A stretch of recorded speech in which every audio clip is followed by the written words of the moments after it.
It's day 2, although I messed that up on day 1 too. All right, so we have 2 tasks ahead of us.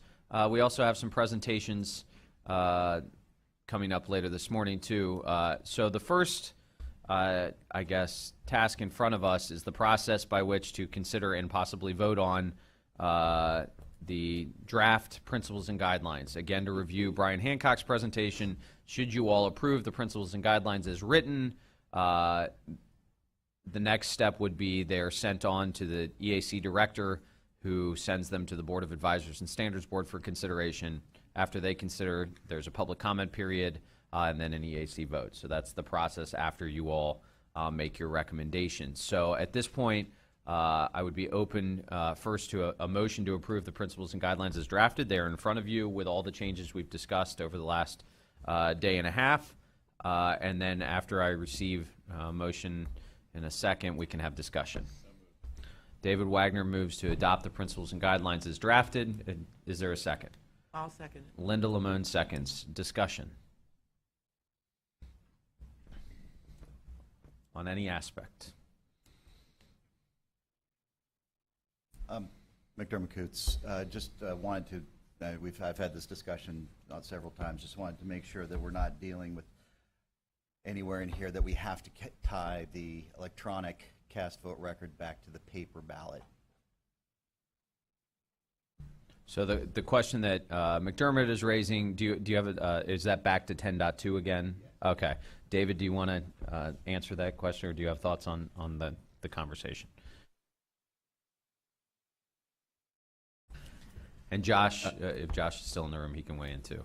Go ahead. David Wagner, I think we're probably referring to Principle 9, auditable. Yes. Excuse me.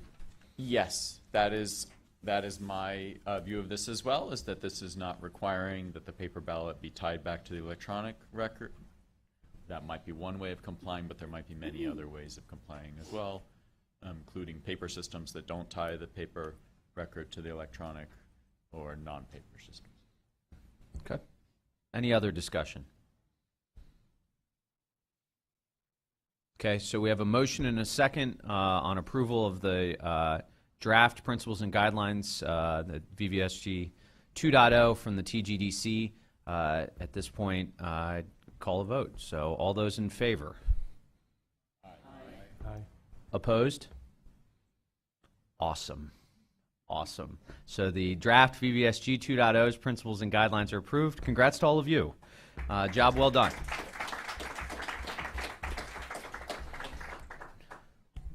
What's it? So now, Diane, if you'd like to speak with the... Matt, go ahead, Cliff. I would like to add, Mr. Chair, that barring any technical edits that need to be made to the document. Sure.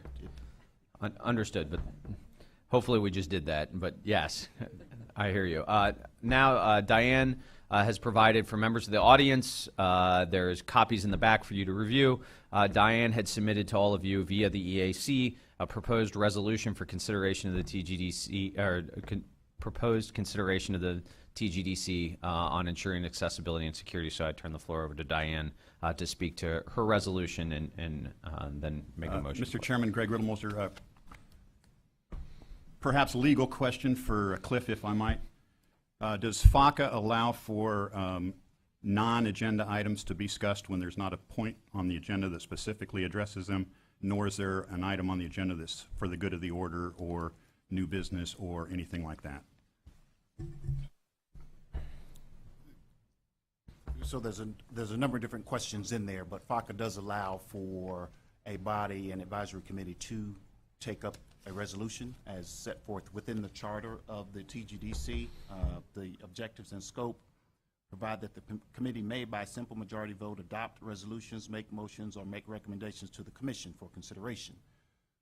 As I understand, the resolution that is being proposed is part and parcel of the discussion that was taking place. And while the agenda doesn't specifically set forth an agenda item for resolutions, I believe that the member is in proper order to ask the body to consider a resolution. Okay. Diane?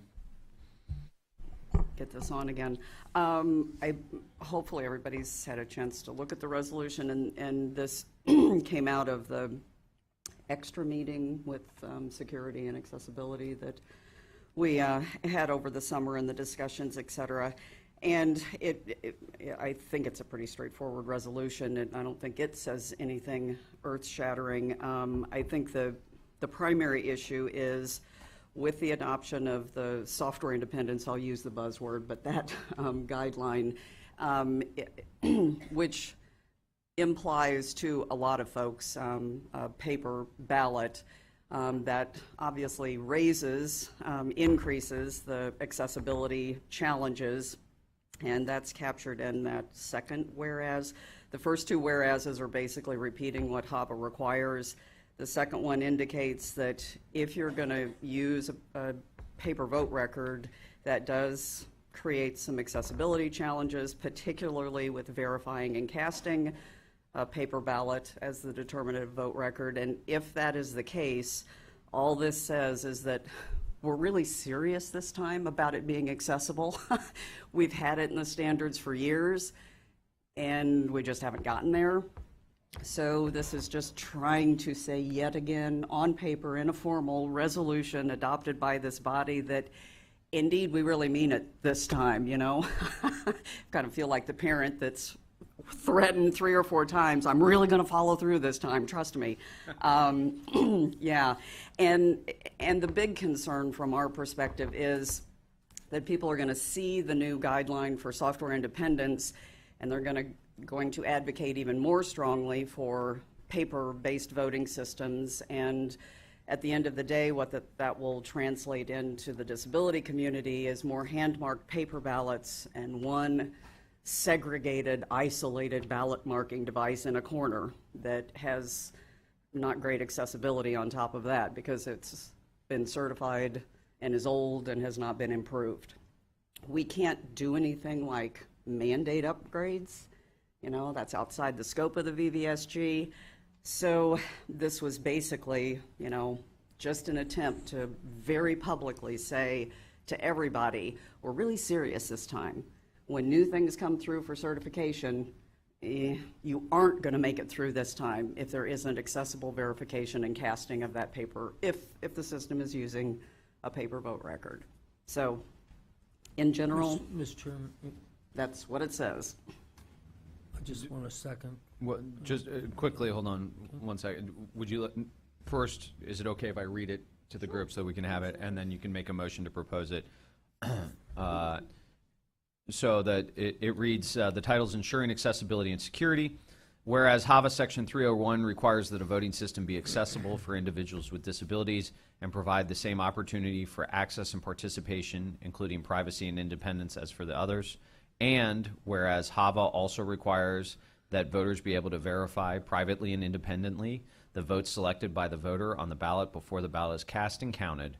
And whereas the voting systems that utilize paper to capture, verify, and cast printed voter selections as the determinative record of the vote face significant technological challenges in providing accessibility features necessary to enable voters with disabilities to verify and cast a ballot privately and independently.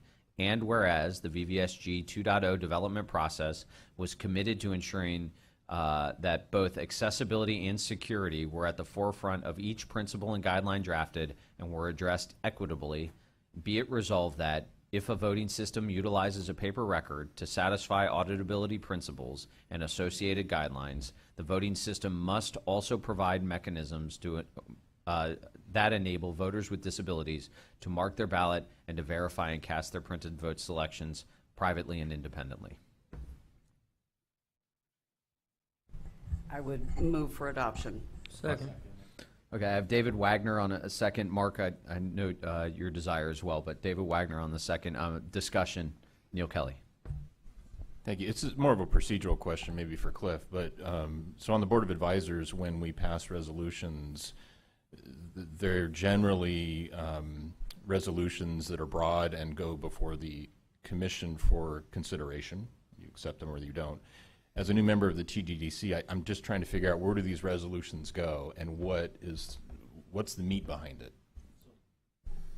Very good question. The resolution from this body is simply advisory to the EAC. So just as it would be with the Board of Advisors, you all determine whether you want to pass a resolution collectively. And if so, the EAC accepts the resolution. We would publish the resolution as being passed by the TGDC, and we then take the resolution under advisement. Great, thank you. And Diane, I just really appreciate your advocacy on this, and I hope this has some legs and it continues to. Thank you. And I wholeheartedly support it. Further discussion? So basically what we're trying to do here is inform the requirements under the accessibility. Yeah, I would say that's correct, and I don't want to speak for Diane, but also inform the testing process, right? And the EAC on it as an advisory committee. David? David Wagner, this resolution has my full support, and I want to encourage the TGDC to adopt it.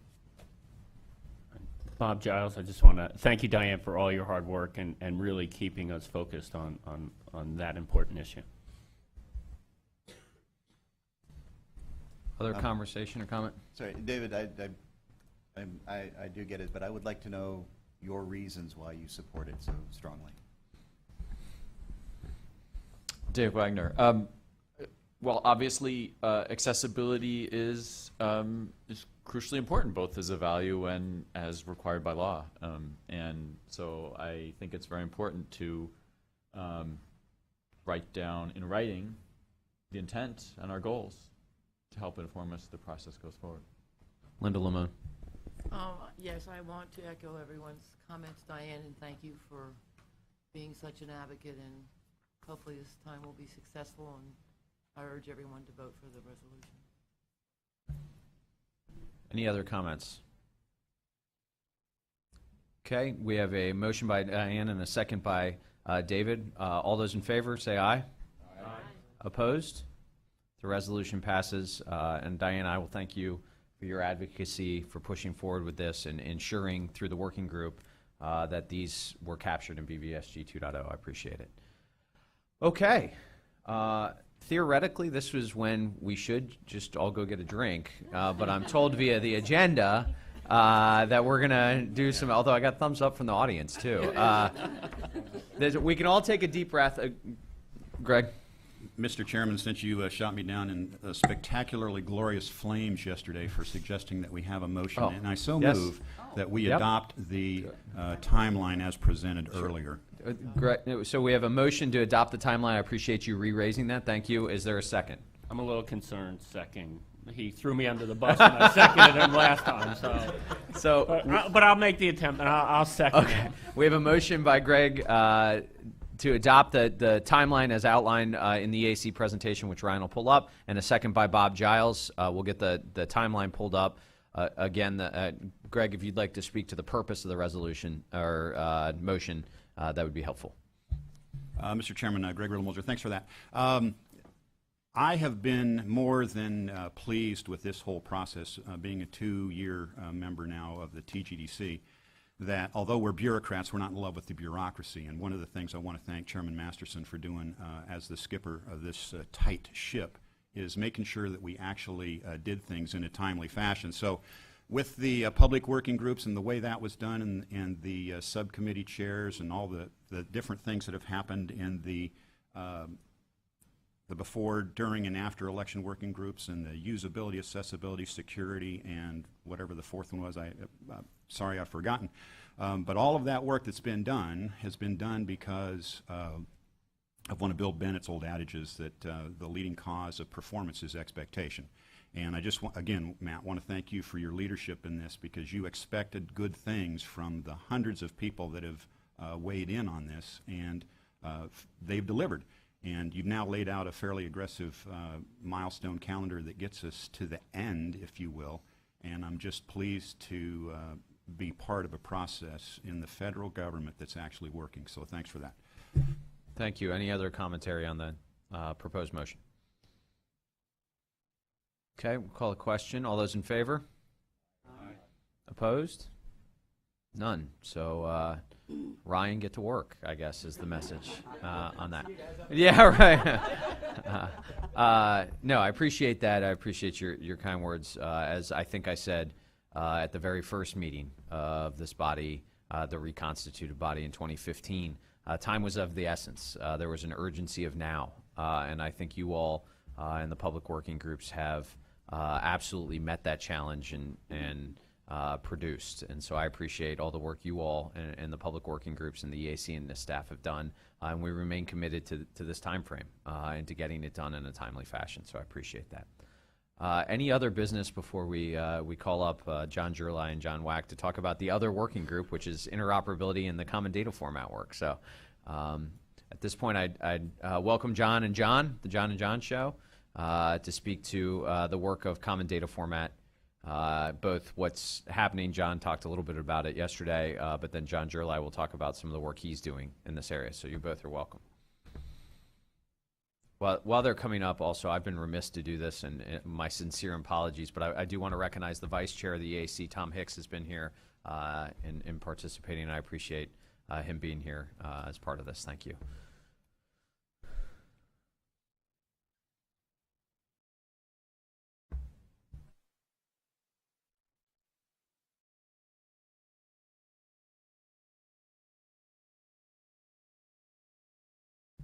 This feels a little bit like the last week of school now. Like, sure, we'll pay attention to what you got. Let's do this now that we've done this. Yeah. It's a movie. We're gonna watch a movie now. Yeah. Awesome. It's good. I've seen the ending. John and John, the floor is yours. Thank you. I was actually hoping that you'd say, let's skip this presentation and we'll go have martinis. But I think in the interest of time, you'd probably want us to kind of make this more brief. So I will go through the slides, but I'm going to be kind of terse. The one thing I do want to say right up front is that while I would like to think that I'm so smart I could do this all myself, there are a number of other people who have contributed in huge ways to make this project work. If I mention names, I will leave somebody out. So I'll just say that there have been, kind of a core of people who have been from the election community, from other organizations, other large companies, outstanding support from several of the manufacturers, organizations, Verified Voting, Google, I could go on, Associated Press, who have helped tremendously. And so without these people, we just wouldn't get any work done. The work could go faster, but the fact of the matter is we have to rely on people in the elections community and manufacturers and, in some cases, and, auditing people. And they all have day jobs, and they don't love this sort of work to the extent that I do. And sometimes it's hard to, get everybody on the same page and get everybody together. But I just want to start out by thanking these people, and they know who they are. So I think my job here is to just briefly go over what we've been doing and then, leave some time for questions. So the slide before you is everything all at once. And someone I may or may not work for in this room has advised me that I ought to use more pictures in my presentation. So I'm just going to. It's the only way Bob understands it. So. So I wanted to do 2 slides on just what has been going on. This is the ideal process. It isn't followed this way all the time, but ideally there ought to be models of election processes. I mean, you can just kind of say a thorough understanding of how these processes work and the boundaries between those processes. So I've got some processes up there, and some of them overlap in the data they deal with. And devices oftentimes map directly to those processes. Sometimes not. Election management systems can be involved in tabulation, results reporting, election setup and management, whereas scanners and DREs and other devices are pretty squarely in the voter involvement areas. And so these are right now the devices more or less that we have been targeting with common data formats, although there are others. Some of these formats are, at least the one for election results reporting is fairly broad and could apply to others. So I'm going through a very brief timeline. So in 2015, we started working on the election results reporting spec, thinking that that would be pretty easy, but it actually encompassed pre-election, election, post-election, and ended up being very, very broad. So that was kind of complicated, but it did end up getting used in 2016. In 2016, we started working on an election event logging specification, which addresses, election event logs for, ideally all the devices here. I should mention that it's not up to NIST or, the Interoperability Working Group to say which devices must use these formats. Those are decisions that will be made along the way, but where I have logging here, the assumption is that all these devices will, in some way incorporate logging. So in 2017, actually in 2017, we will finish two specifications, one for cast vote records, which was a lot more complicated than expected. And voter records interchange is mainly transactions between an online voter registration portal or a registration portal, could be the DMV, and a voter registration authority. So, to register voters, to perform maintenance. And there are two more specifications to work on in 2018.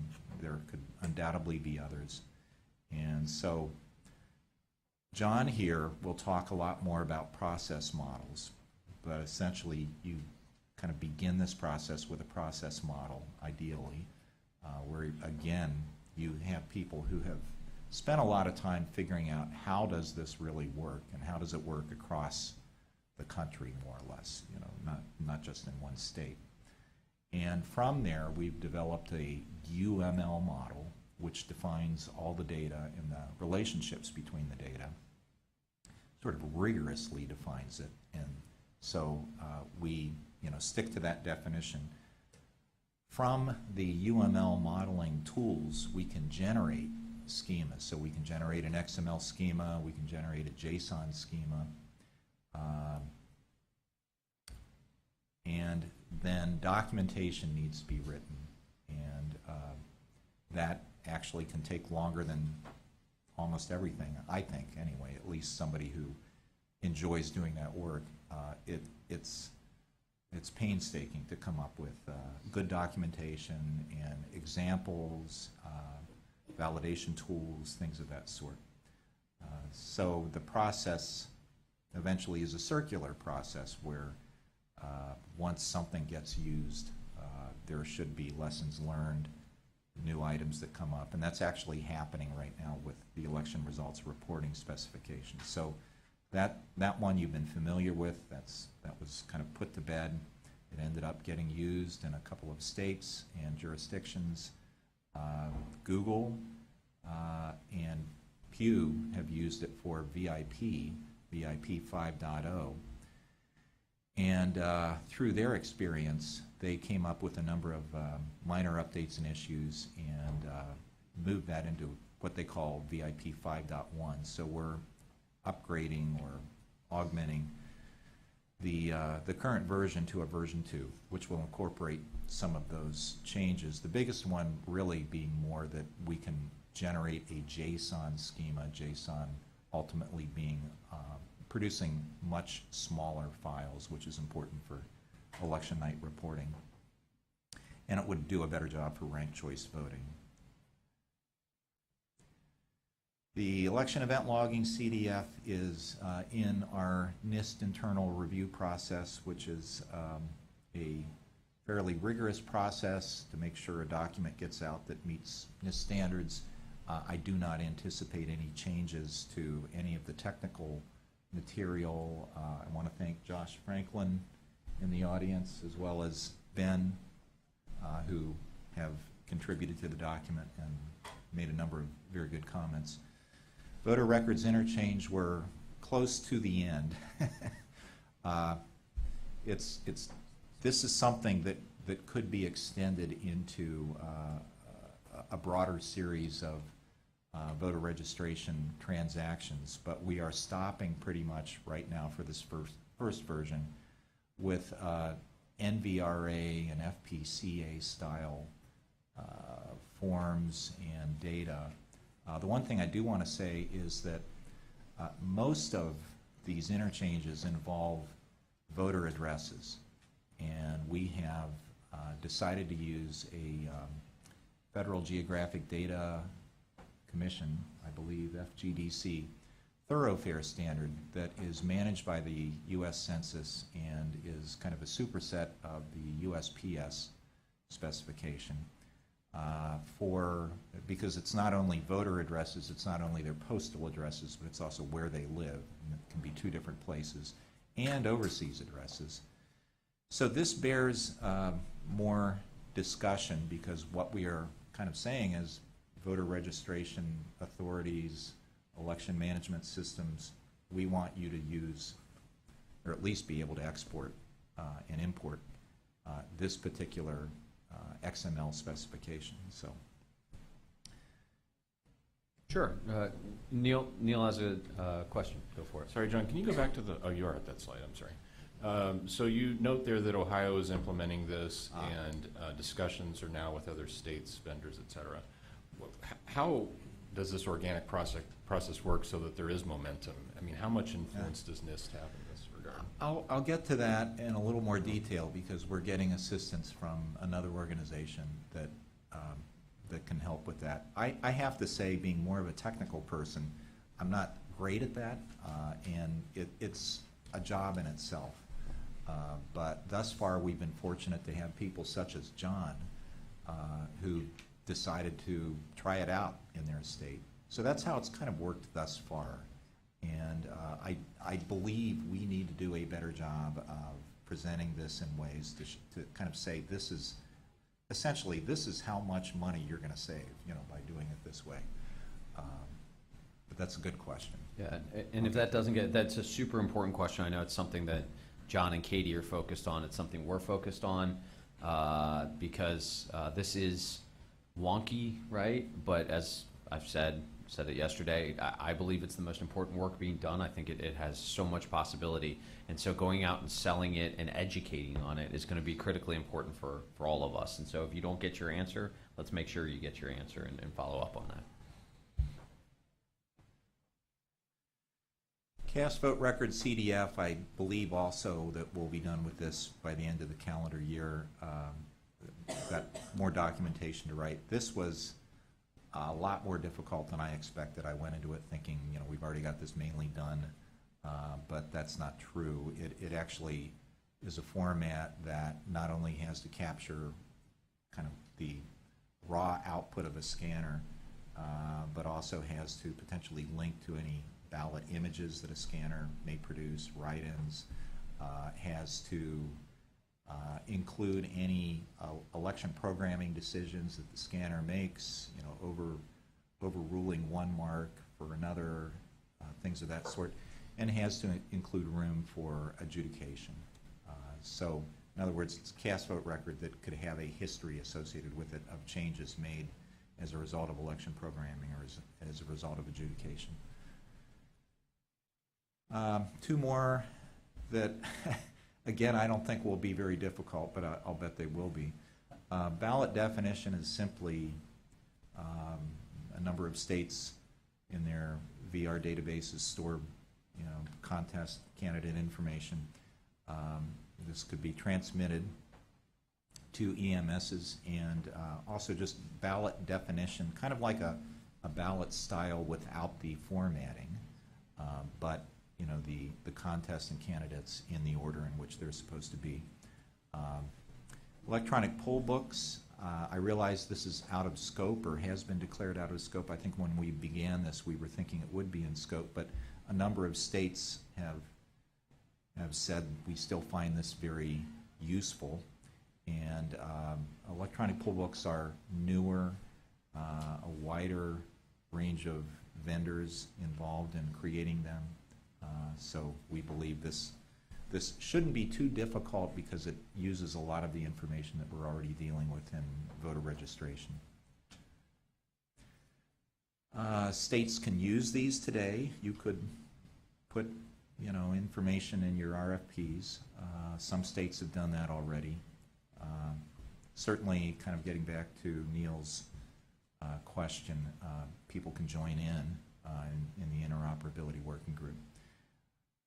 Democracy Fund, and I'll quickly be turning it over to John, has helped out this situation in two big ways. One, I'll kind of leave it up to John to discuss more when he talks about election business process modeling. But the other is in the area of spreading the word and being able to make it a success. So without that effort, it just won't go very far, as Matt was saying as well. And Katie Owens-Hubler is leading that effort.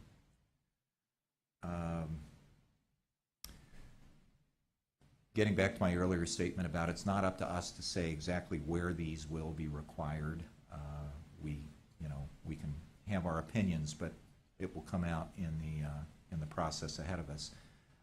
But we believe that in general these will be required in the VVSG because a format like a piece of equipment has to be used across all states. There's going to be a lot of optional fields in there, but if we envision that if something isn't used in a particular state, then they certainly don't need to include this particular data in the format. But if they do, even though it's optional, it has to be in that format. My last thing is, for example, should the cast vote record format be required by scanners in EMSs and both? Those are decisions that will be made down the road. Okay, I'll just leave this in your slides here just for more information, a couple of URLs. But mainly if you go to vote.nist.gov, that should lead you down to any of the other places. I'm going to skip this slide and just go to the last one. So as kind of a review, we're starting out with a business process model, generating a UML model, generating a specification. So the person who's working on the kind of the root foundation of this is to my left. One other note of thanks. So Matt, when he was working for the state of Ohio, pushed this project, and John was working for him and made John available. And it was, a godsend. So their involvement in this really helped tremendously. And the fact that Ohio used this election results reporting specification for the 2016 elections was, really big. So we're very grateful for that. That helped tremendously. And I guess, how about maybe you have questions, but could I hold off till John? Yeah, let's have John go, and then we'll entertain questions. So next up is John Gerlai, who John Wack just referenced, used to work with me in the state of Ohio. I'd love to take credit for pushing him into this common data format work, but as a young IT employee working with me in Ohio, John wanted to do it. He actually just started getting on the phone calls and participating. And so for whatever twisted reason, John loves talking about this stuff and working on it. And so John is now a contractor with the Democracy Fund, specifically tasked to work on this. And so John is going to talk a little bit about what he's been tasked to do, perhaps most importantly, the timelines he's been tasked to do it under, and sort of what the purpose of the work is. And so, John, thanks for being here. It's good to see you again. And go ahead and share with us the work you're doing. Thank you. I forgot to mention he also has dulcet radio voice, so we'll all be soothed during this presentation. Hopefully I won't put you to sleep. So I am today going to go over what I've been working on for the last several months since joining Democracy Fund as a contractor, and that is working on the fundamental building blocks that are going to make up the common data formats. And modeling is a way to understand things at a holistic level, to make sure that we're thinking about things, not looking at the the trees instead of the forest. So the modeling work was originally proposed by Kenneth Bennett under the IEEE process, and he was really kind of working toiling in darkness for several years. And I remember several times being on phone calls where it was just me and a few other people, but we had belief in this work, and certainly a great deal of credit goes out to him. So like I said, modeling creates a common basis of understanding. We're talking about concepts, we're talking about processes, we're talking about organizations that conduct those processes and timelines for them, and how all those things fit together. The modeling, hopefully, if it's done correctly, should allow us to provide to people outside the field a good understanding of how elections work. So I'll show a little bit later that we have actually publicized this work on an interactive portal that anybody can go to and look at processes and how they fit in with data formats and organizations and so on.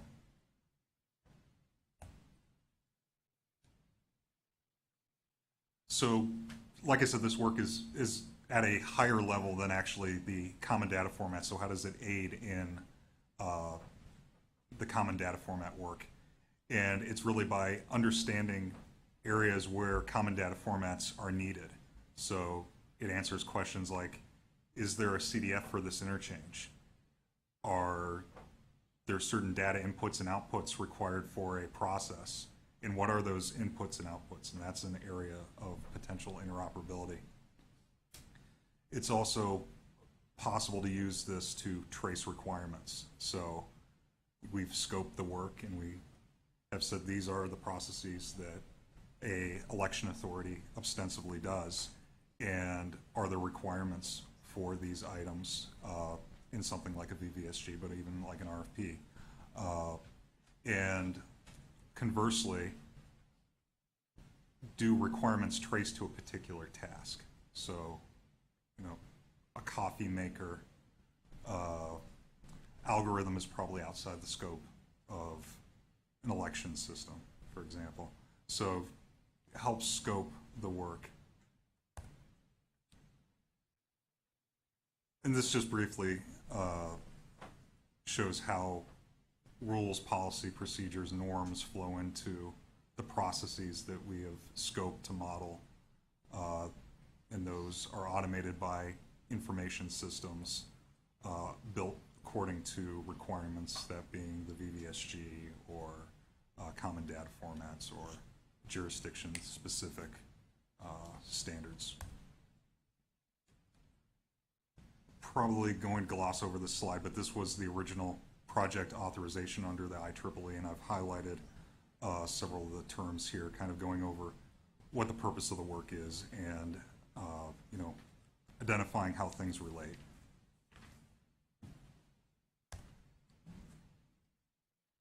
So Matt told me to leave this slide in, so blame I do. him. I love this slide.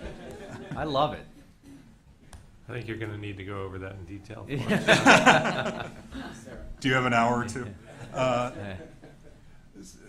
All this is saying, so at the top level is the executive perspective, or a high-level representation of how elections work. And as you go down, you start to see things more and more defined. So at the lowest levels, you have an actual operating system. And it kind of shows how election modeling is that fundamental work that's talking about things like process definitions, scoping it to elections in the United States according to an election calendar, according to law. So that's the things we're modeling, and then as it trickles down, it helps identify the types of entities and classes and processes that require interoperability work.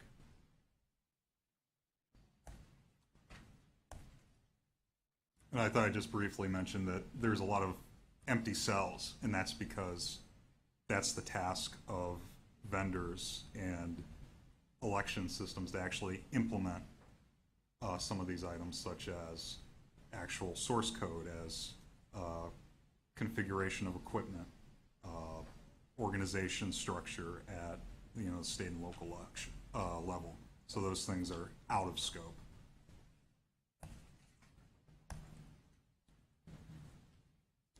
So we've been having calls about once a week, sometimes a little bit more, and trying to interview subject matter experts. That would be election experts, people who do this day to day, and make sure we have a broad base of understanding across jurisdictions, across regions, on how elections are conducted. And now that we have pretty much finished the actual process modeling, we're moving into more of a validation phase where we're making sure the work is broadly applicable, that we haven't missed anything, that we're not modeling things inconsistently, and getting the work ready for publication.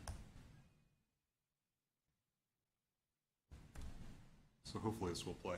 If you go to pages.nist.gov, blah, blah, blah, but if you go to pages.nist.gov, there is a link to the election modeling portal, and this is just a video demonstration of that portal. Basically, you can click on and click through and drill into any of the processes you're interested in. So this brought up send ballot electronically, and there's a narrative description of each of the boxes in there, and then there's what looks to be a flow chart that describes how that process is modeled.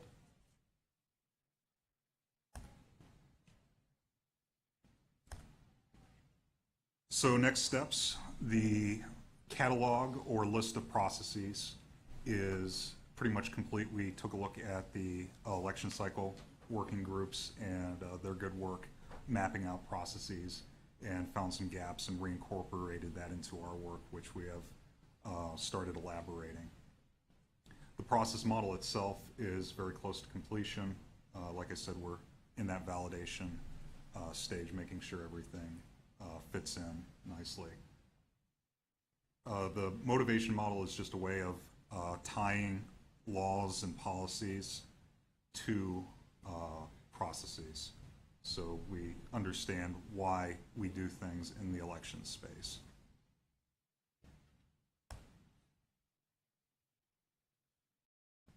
Another area of interest is a glossary. A lot of these calls involve people across jurisdictions that have their own lexicons, and it's very difficult to talk about things if you have different meanings for the same terms. So we're looking to establish a glossary for the work we've already done, but also perhaps scoping out a larger glossary that would cover the process models, the data models, common data formats, so when we use particular words, we mean the same things.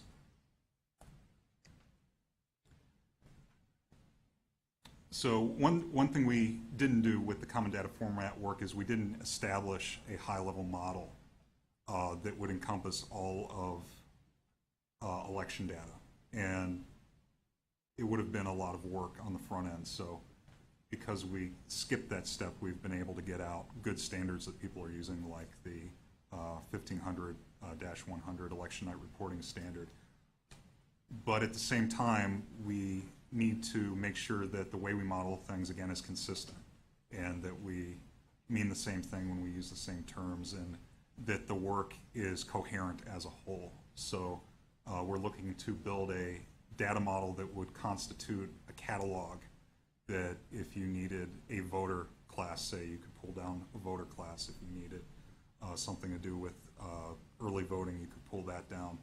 And then common data formats would just be a set of those data classes put together.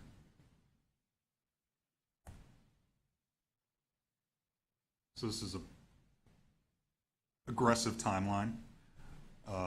Like I said, we're almost done with the process modeling. We're looking to start work on a glossary soon, and also work on the semantic data model. We're also looking to build some new common data formats, likely in the area of voter registration or electronic poll books, that would be based on these high-level models. Questions? Thank you both to John and John for the presentation and talking with, it's like John D and John W, the John Show. So I open the floor for questions or comments on either portion of the presentation. Lori? I'll say John squared. That's even better. Super just happy with the work that you guys are doing and continue to promote. We're in the process of issuing an RFP, and we're tying to as many common data format works or pieces that you've already completed, and then looking at future compliance too. So it's work that we're going to be adopting and we're going to benefit from in Washington State, and I know other states and locals are looking to include those kinds of requirements in their future RFPs too. So thank you, and please keep it up. It's important to us. Great. And I would just quickly turn that around on you all too, and I know Washington's been doing this, so I'm not highlighting. But to this extent, states are wanting to incorporate this into RFPs and use it. It's also incumbent on the states to be involved in the development process, right? Because it's going to directly impact you. So I know Washington, but John and John are desperate for more election folks, both at the state and particularly the local level, to participate. They will do anything. They will beg for it. So I'd highlight that need. John will sing for you. No, please. Diane. I'm also very excited, but for a different reason, and I've brought this up before. Interoperability, just the concept to me, I understand it. When you guys say it, to me it means something completely different in my world, which is interoperability with the specialized technology people use to access general IT stuff. And so when I understand, common data formats for other purposes, for back-end data management, et cetera, but when I start looking at some of the things that came up, like send ballot electronically in a common data format issue, that can be used to drive accessibility, my user direction. And so I would beg, plead, and you're on the right track anyway when you're talking about XML and HTML and standardized. That's what interoperability in my world means, and there's just probably a few tweaks and issues. Anything that has to do with, I was jotting notes, ballot definition, if those things include the right structure and tags to drive accessibility toward the user when it comes to sending a ballot electronically, when my user's got assistive tech at home, rather than sending a static PDF that's useless, you get what I'm driving at. So I don't know, I'm not asking for more work, but I can certainly connect you with people. I mean, any of the companies that are the screen reader companies or any of those folks would be dynamite resources for you in terms of anything within that common data format that would, so you're not fixing it after the fact. You've got 90% of it there, but then it's missing this 10% of the cues and hooks that makes the AT work. So, and I'll put another plug in, that's another place where the Assistive Technology Industry Association, if we could get them involved, those people are members of that trade association, and those are the folks that are going to be able to very quickly tell you, what's missing and what needs to be added to those common data formats. Thank you, Diane. Other comments? McDermott Coots. So again, I've always been a big fan of your work. And in fact, I'm actually awaiting certification on a system that natively exports the logging and the ENR, though granted a slightly earlier version at this point. A couple of comments, or one comment, one concern, and one question. One of the things that does wind up being an issue is that the files do get a little bloated. And so I think that that's something we should very much keep in mind as we move through trying to get as much data into these as possible. They get very big and very unwieldy very fast. And then what conversations have you had around securing and validating the exchange of these files and data?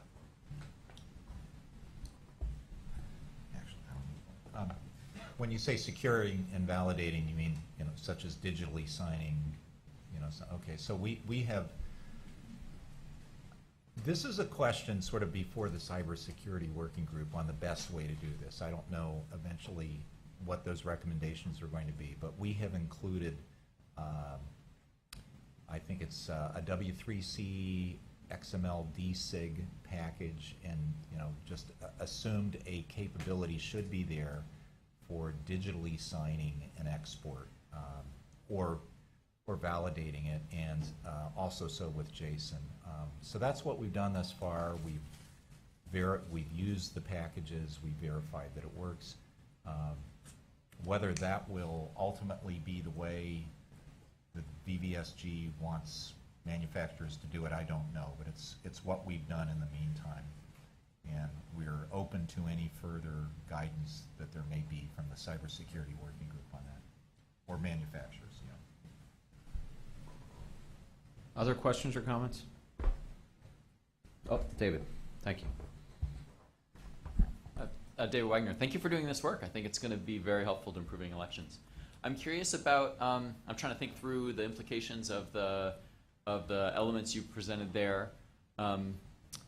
Would the direction lead to common data formats and standards that would, for instance, enable using a vote capture device from one manufacturer with a system from another manufacturer? I'm trying to think through what this would enable. It could. You know, going into it, I thought, sure, you know, not a problem. But it gets a lot more complicated. I mean, you know, for cast vote records, let's say if cast vote records are exported by a scanner,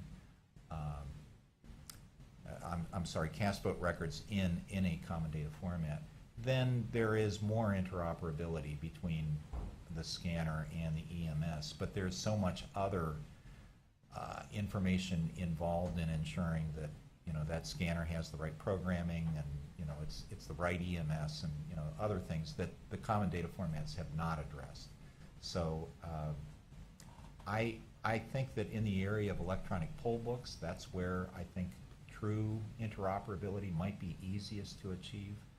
But when you go inside the voting system, it gets more complicated more quickly. But I think in conversations with the EAC, they would like to eventually end up with a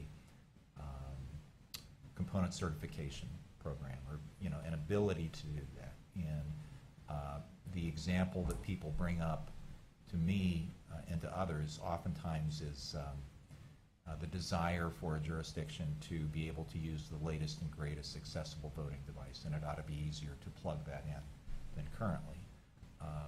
So that is the ultimate direction, and I think it leads to it, but there's, you know, as you know, there's so much more involved. One addition to that is the common data format does actually greatly improve the testability of a system. When you can have at the labs a standard in and out, that means that they don't have to spend a lot of time putting together a million different test cases. There's a certain amount of that you can offload. It's the same for everybody. You put this in, you get that out. And so this is a sort of kind of a side benefit that really is going to help the manufacturers in order to speed up their testing, make it less expensive, and therefore less expensive for everybody to get it. Well, did it again. That's our sign. That is our sign. That's usually that's when Homeland Security's entrance music usually comes on. David, to answer your question a little bit, I'll get in. John and Jurlai, I'm actually going to put you on the spot when I finish with this. I mean, long term, as McDermott mentioned, I think there's a desire we've heard from election officials, particularly at the most recent Board of Advisors meeting, for instance, where the election officials would love to see that kind of component interaction. We recognize, at least from a certification standpoint, that is much harder than it seems, even with a common data format, but it's something we've heard from the community they desire. Before that, though, I mean, I won't say the driving force, but one of the major motivations in any election official that bought voting systems around HAVA and also registration databases around HAVA knows this. They would buy from the same vendor, and not the fault of the vendor, by the way, and that registration system and voting system aren't even in the same data format within the same vendor for reasons historically and whatnot.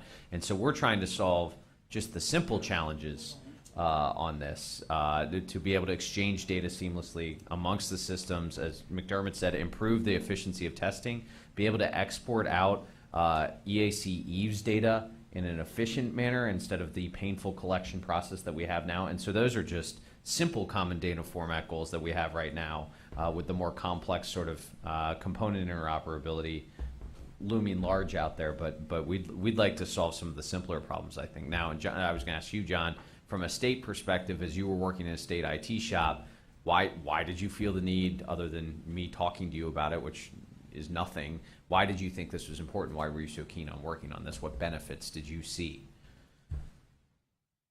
So I think one of the benefits was that when you work with a group of people that are all very passionate about this work, you end up with a better work product than you would have if you had developed it yourself. So I thought this was a good opportunity to have a sounding board with my peers across jurisdictions to, see if some of these ideas were going to work or not. So, it is a deliberative process and it takes time, but I feel that the work product is much better than if you were building something as a one-off. So additionally, I would say that it would allow us to purchase COTS equipment down the road. So if, for example, voter registration, it would simplify things for certification at the state level. Ohio is a bottom-up state. So by defining these transactions between a state entity and a local entity, it solved a lot of problems for us, potentially. And that's just a couple examples. No, that's and the other example I'd use that John Wack alluded to, but is important. I mean, the Associated Press has been involved in this directly and highly. I mean, Don Rahill's been in this for a while because they see value in this exchange of data in that way, and so it reaches even beyond just the election official and their systems, but in fact, Google and AP's involvement both has helped improve the data format, I think, but also they see value in this seamless exchange of data. And in fact, in Ohio in 2014, right, we were able to feed the AP and other media organizations directly using the election night reporting feed, which is pretty awesome.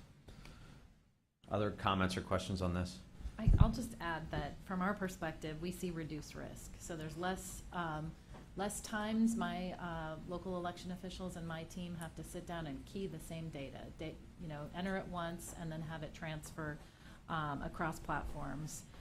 It can provide us a better opportunity to be in compliance with being able to respond to Eve's data, any kind of data requests. We see it as an opportunity to save money. Again, anytime we're having to enter this information fewer times, then we're going to see a benefit to a cost benefit.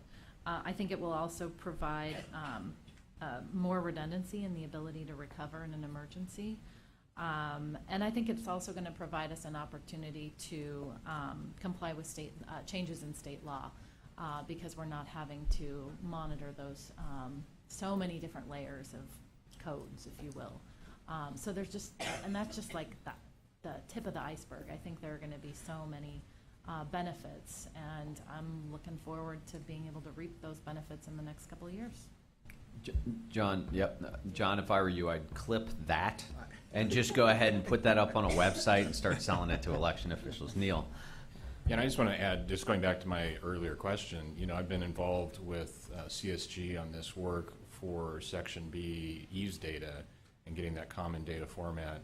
And just in California alone, 18 million voters or 18 million voter records can be affected very quickly by 2 manufacturers. So if we can get this low-hanging fruit on some of these issues, particularly what I'm talking about is the EASE data, and get maybe automated extracts that are coming out, as opposed to even, like to Lori's point, of keying that data, we could start knocking this off pretty quickly. So it's a pitch for California. Yeah, no, absolutely. I think that the potential here for both short-term and long-term benefits is large, which is great.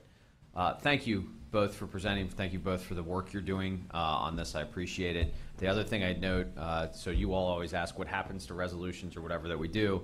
I'd note that the Board of Advisors at their recent meeting passed a resolution encouraging the EAC and I guess tangentially NIST to have a common data format in place in 12 months from the time of the meeting. An aggressive schedule, but what I appreciated about what the message they were sending is there's an urgency and a desire in the community to have this. So John's work, John Jurlai's work, and John Wax continued to work on this, as an effort to meet that urgency, I would say. And so we hear the Board of Advisors on that and share that urgency, I think. So next up, what is Josh?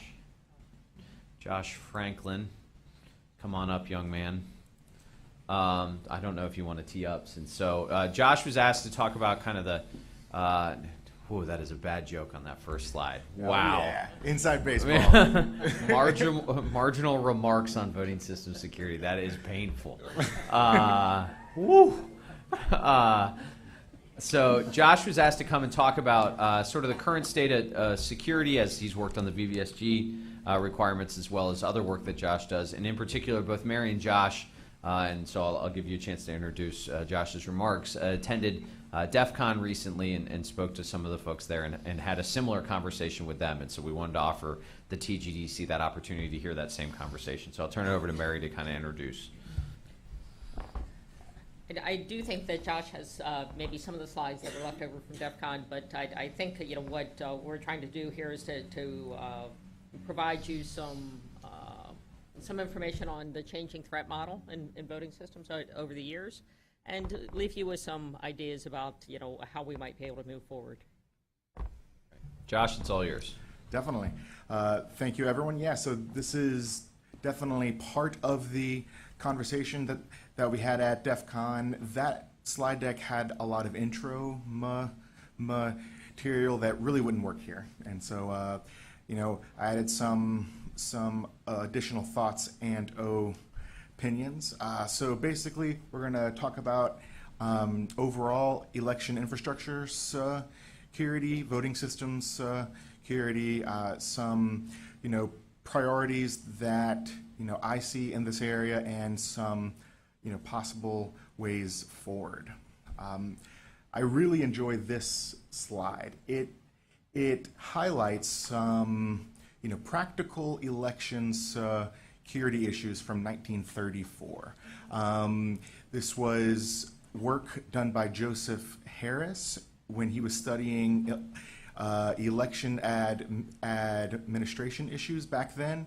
And what you'll see is that we are still concerned about many of these issues. In fact, we have, with the advent of electronic voting systems, sort of made modern electronic analogs to many of these without necessarily solving some of the older ones. And it's sort of just interesting to look at the types of things that they were really worried about back then. But today we have a much larger and more diverse election system. We have local and online voter registration systems. Some states even have counties with dedicated terminals to interact with the voter registration system. We have electronic and paper poll books, candidate filing systems, and that's just some of the back-end election infrastructure. Campaigns themselves also have some pretty complex tech, especially campaign voter information databases. On the right side of this slide, you see things that are more vote capture and tabulation systems, things that this body is more generally concerned about. Hey, so I'm just curious, Josh, did you draw that? Where did that come from? You did. I ain't gonna say nothing, man. He drew it. That is pretty impressive. I like that. You guys are welcome to steal it. If I were you, just drop the mic and go. That's right. You're done. Let's do this. Everyone can buy me lunch. No, it's yeah. I mean, you guys are welcome to take it. It's definitely a rehashing of Merle King's sort of famous slide. He had a lot more information in there that I sort of but he's not an artist, so that's the difference. Yeah. So we have to start thinking about what practical attacks are we having on these systems. There was lots of press on election attacks that we saw in the 2016 election. What are we actually seeing nowadays? We have seen attacks on voter registration systems, data exfiltration from voter registration systems. We've seen phishing attempts of both election officials and voting system vendors. We've seen doxing of political campaigns where private campaign information is made public, and then attacks on back-end non-tabulation systems. And I do think that we need to take a step back and say, are we doing what we need to, protect the overall election infrastructure of the U.S. And what this, Office of the Director of National Intelligence report is actually saying here is that they think that these attackers will be back. So we need to start planning now about how to make our overall systems more secure. And I think we've been all taking steps toward that. So nowadays, I do think we have an expanding threat model. Traditionally, I think folks who are really worried about physically proximate attackers, folks who had physical access for a long period to voting systems. Accidental events and natural disasters were generally the most common issues leading to incorrect election outcomes.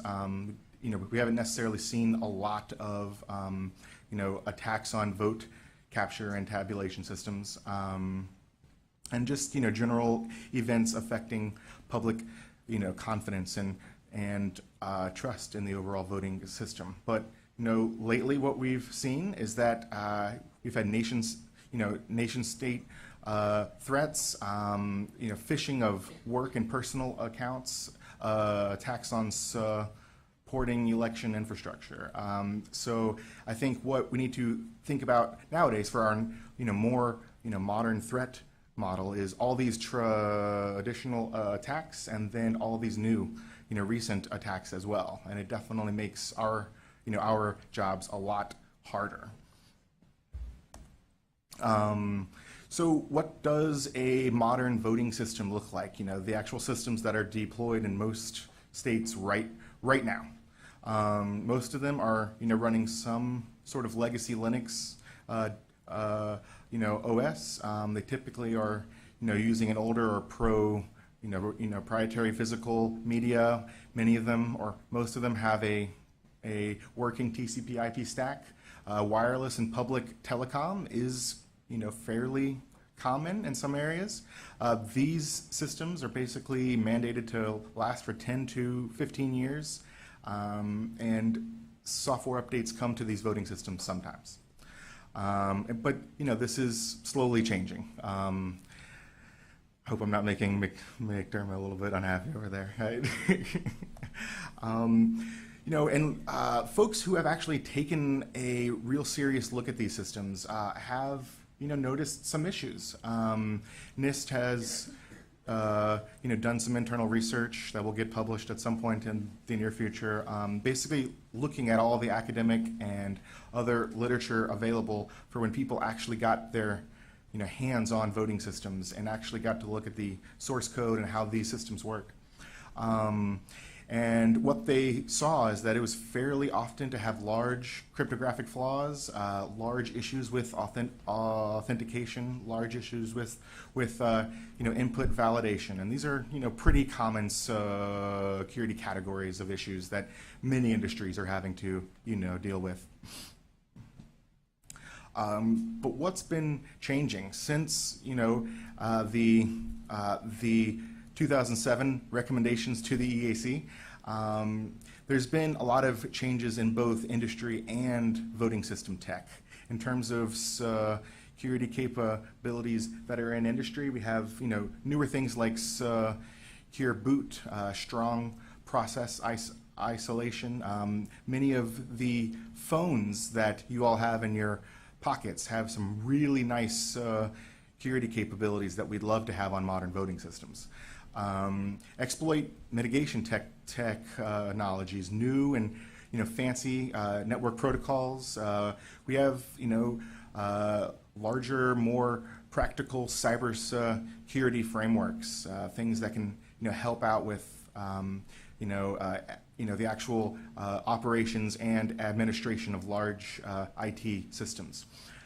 In terms of innovations in voting systems security, we have the concept of software independence, risk limiting audits, EDE verifiable cryptographic protocols, and just generally recognition of usability as a security issue. It would be absolutely wonderful to incorporate both of these industry practices and newer things into some of the security conversation that we're having, and I think that we definitely are, of course, with software independence in some of these other areas. But paper itself is not a panacea. Paper ballots provide tamper detection and enable auditability, but paper can be modified, swapped, as we saw thinking back to that first 1934 slide. Lost, stolen, definitely. Seals and chain of custody actually need to be verified, or maybe it's not, maybe they're not serving their intended purpose. Same thing with software independence, or just any system that's actually using paper ballots. If we're not checking the election outcome, that's potentially a big problem.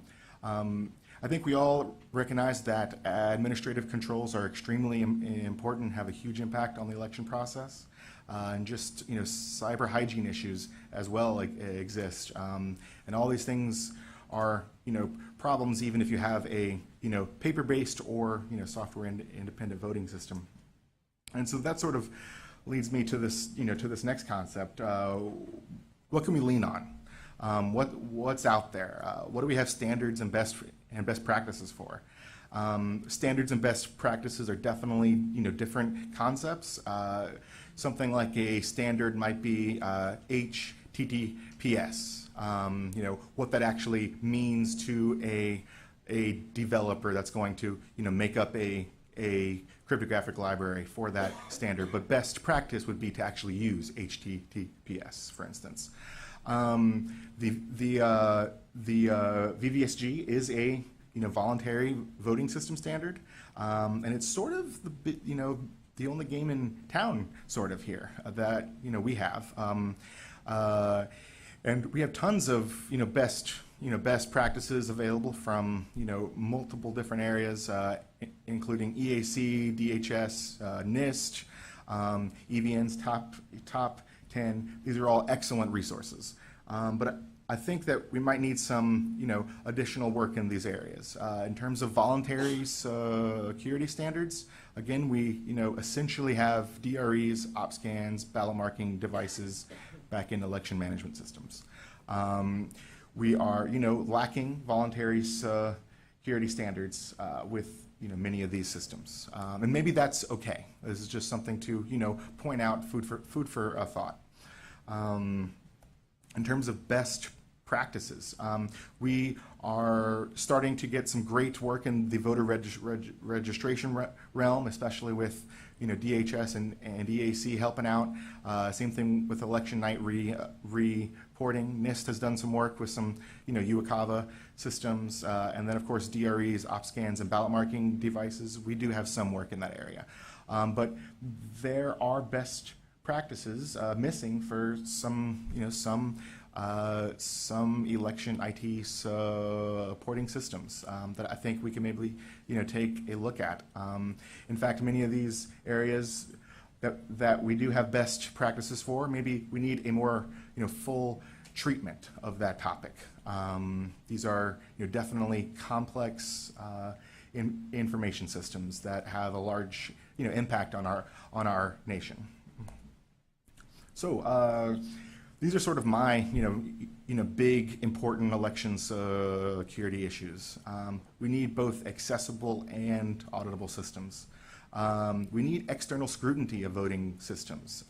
It's a nice check against the EAC, NIST, voting system test lab certification process. Generally, when third parties get their hands on these systems, we learn something new. And so I think external scrutiny of these systems is actually fairly critical. Software updates for voting system. Mr. Kelly brought this up yesterday. Making sure that we don't have voting systems with 10-year-old critical bugs is pretty important. And I know that the EAC is working to address that issue. And just generally the security posture of some of these supporting infrastructure systems is just unknown. A lot of people haven't been able to take a look at them. That's on the technology side. On the election management side, we need meaningful post-election audits, and start incorporating new cyber hygiene procedures into the election management process. And I'm not saying that no one does that. It's just an important aspect that I think we need to focus on. You generally can't just put up problems without solutions. I'm pretty sure Matt would yell at me, and then Mary would have her say too. So solving these issues, I think these are some pretty reasonable steps. Threat modeling and risk assessments for all parts of the election process and for all of the systems involved. I definitely think it's worthwhile taking a look at the systems that were actively attacked in the 2016 general. I think we need best practices for procedural election security. When I go and visit counties and jurisdictions, people are definitely doing things differently, but it's sometimes hard to understand if something actually has a tangible security benefit or if it's just sort of something that people have been doing for a long time. I think it might be worthwhile for someone to go in, do that research, see what's necessary, see if we can trim some fat and make the physical security process itself a little bit cheaper, meaner. Same thing with post-election audits. There's tons of different types of post-election audits, and everyone's implementing them differently. I think it might be worthwhile to take a look at some of these and figure out some best practices and procedures for doing that. And my thought on many of these is that this best practices and guidance are going to be coming from many of the folks here who are actually doing some many of these things. I do think that we need to be looking at usable security controls for voting systems, making sure that we're increasing security without affecting access, without making these systems harder to use. Secure patching, that might be something that could be implemented inside of the EAC's certification process, or maybe it's something that we put into the VVSG, maybe it's something that's that just the community comes together on to make this happen. And I think we need better information sharing between all levels of government, local, state, federal, industries, just the general security community. Another big solution, I think, is just more enhanced cybersecurity awareness. All industries, I would say, are generally dealing with this. We could be talking about a big hack that affected some big U.S. companies last week, but then you might not think that I'm talking about the same company because it's hitting every other. It's just hitting so many different sectors at the same time. Elections is no different. We need to have increased cybersecurity awareness. We need to do we need to help folks understand, especially election officials, how modern computers are really attacked. How things like an air gap is extremely valuable, but it does not stop everything. DHS has been doing some awesome work in this area with online educational materials. So has the EAC. But I think election officials need cybersecurity information and best practices in a language that they understand. I don't think we should just be handing large technical documents to election officials without putting that information in the context of elections, which is going to be hard, right? It's going to be a difficult thing. It's going to take time, unfortunately. But when we start doing that, I think things like incident response would be a great starting point. Physical and operational security, decommissioning older systems and sanitizing media before these older voting systems are given away. Authentication issues, password and cryptographic key management, I think would be all excellent topic areas. So who's going to actually do this work, right? NIST, DHS, EAC can't do this alone. Local election officials can't be expected to defend themselves against nation-state attackers. But many of these issues are, broader than just the tech that we're sitting here talking about. We have, policy, law, procedures, people. This is a very complicated space. And it's going to take a lot of work, but I think it's going to basically take government, industry, academia, the greater, broader elections community. But I think this is a conversation worth having. And I know it's outside of our scope a little bit, but I just wanted to bring some thoughts up. Any questions? There are tons of references if anyone's interested. Yeah, no one's interested. No. Questions or comments for Josh? Neil? Josh, thank you, by the way, for this. You, a couple slides ago, had mentioned the desire to have external scrutiny on voting systems. And I'm not asking you to solve the world's problems today. I'm just curious, how do you envision, what does that look like? That's a great question, and that's a really hard issue. I think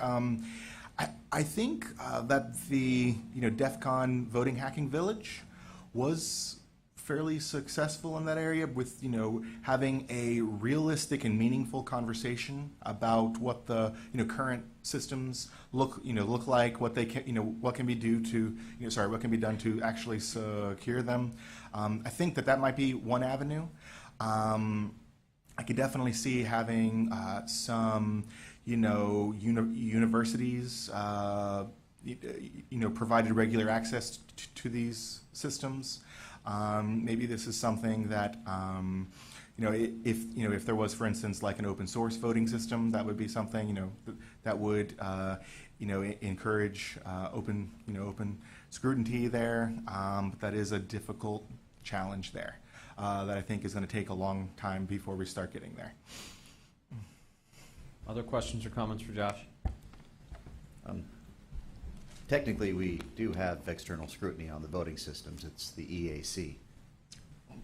The EAC's process is critical there. It's just sometimes when folks who think a little bit differently, get their hands on voting systems, they tend to be coming at the security model sideways, in ways that were not really intended from the outset, and we always tend to learn something new there. And so I think, you know, a little more external, might I say. Understood. Bob?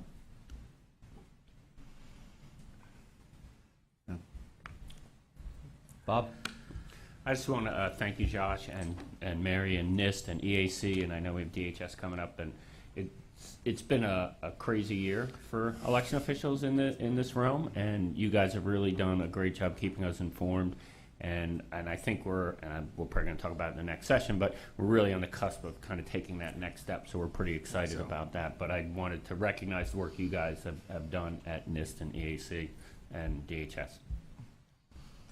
Thanks. Thank you.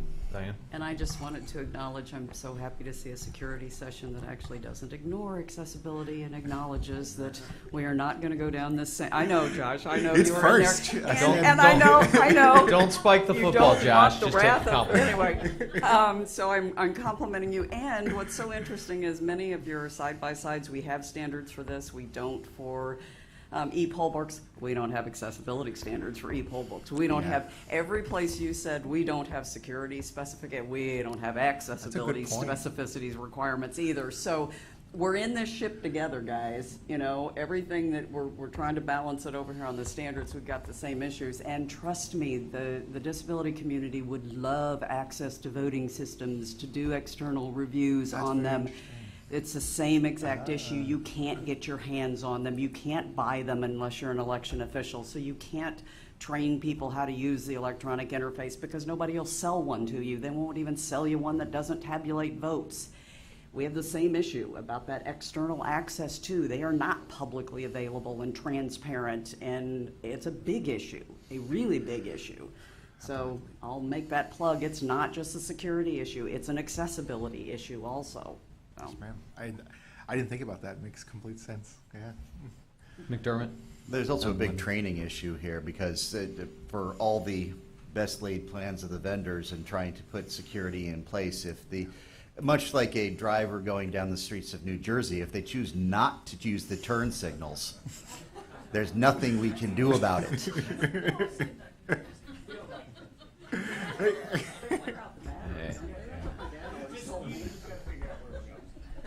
That's a fair point. That's a good point. Yeah, right. Linda Lamone. In reaction to what you just said, Diane, it's my understanding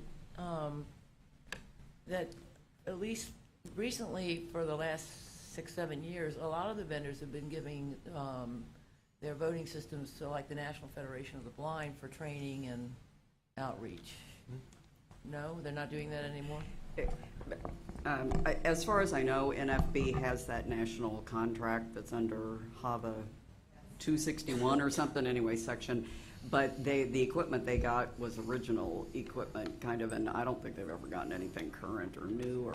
And we've just tried it locally, again, doing, when we had the EAC grant and we were doing structured demonstrations to see how long it took people to get comfortable using access features. And I mean, we had to beg, we had to, in one state where we did the demonstrations, we had to pay to rent the equipment directly from the manufacturer because we couldn't get it any other way. And you can't just buy it if you're not an election official. Well, so anyway. So the experience was similar. I mean, it is kind of crazy to both your point. I mean, that DEF CON's experience is the same where they bought it off eBay, but it was mostly almost, and you tell me if I'm wrong, original equipment, equipment purchased with original HAVA funds, not any of the newer pieces of equipment. So it's a similar conversation. And several of the systems DEF CON had already been decertified in a number of states. I have a question. Oh, go ahead, Mark. Yeah, Matt, I was just going to point out that I know that the Ohio Secretary of State works, I know, with the American Council of the Blind of Ohio, with all of their voting equipment. Yeah, I think several states do some of that, but I think the challenge that Diane has routinely pointed out to me over the years, which isn't wrong, is that the best time to get in with the manufacturers and do this is while they're designing and building, right? Once the state gets a hold of it, there's less that the state can do either to improve the security or accessibility of the system. The question I have for you is kind of a general one. It may even pull you into one of your other areas, and that is after this year and some of the activities and conversations and whatnot, there's a hesitance amongst some in the elections community to engage the security community because there's a sense of fear of embarrassment or a desire to not engage in a collaborative fashion, fair or unfair. What suggestions do you have, if any, to improve that engagement, to have a more collaborative engagement where there's a recognition by the election officials these folks have something of value to bring in this conversation, and there's a recognition from the security folks that election officials haven't been ignoring security. In fact, given the limited resources they have, they've been really engaged on this. They may not know what to do, or as you said, may not come from it at the same angle, but they want to. I don't know an election official that doesn't want to improve the security. It may just be an understanding. So what suggestions do you have on a collaborative working together front and tangible steps perhaps that could be done either by us or election officials to do that?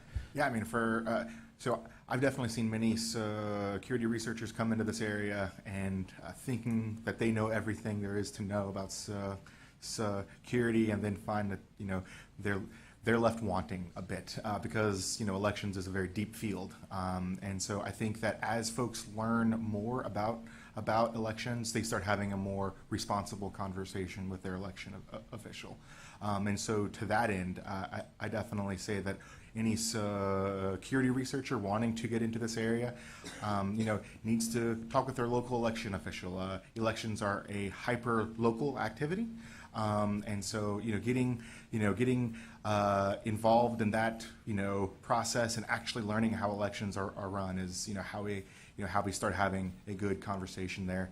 I think another issue there is responsible vulnerability disclosure.